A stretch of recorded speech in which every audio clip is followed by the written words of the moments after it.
সমবয়সীদের সঙ্গে বনতো না। তাদের খেলাধুলো, কথাবার্তা কেমন অর্থহীন আর হাস্যকর বলে মনে হতো। একা একা বেড়াতাম মাঠে, বনে, গ্রামের বাইরে যাবার পথে চৌধুরীদের বাঁশ বাগানে। একটা জিনিস খুব অনুভব করতাম, এখনো ভাবলে মন উদাস হয়ে যায়। ধরো খাওয়া দাওয়া সেরে বাড়ির সকলে দুপুরের ঘুম দিচ্ছি, আমি বেরিয়ে চলে গিয়েছি সাঁতরা দিঘির পাড়ে। চুপ করে বসে আছি। ঝিরঝিরে বাতাসে দিঘির জলে ডুরে ডুরে ঢেউ উঠেছে।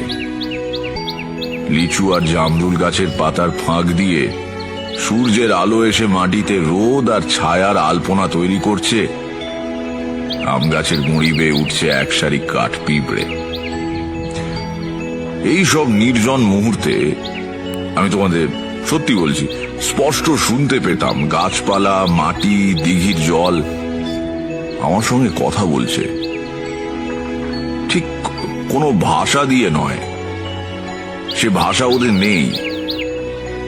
এ অনেকটা গানের সুরের মতো, কিংবা তাও ঠিক নয়, এমন একটা কিছু যা মন দিয়ে বোঝা যায় কিন্তু মুখ দিয়ে বলা যায় না।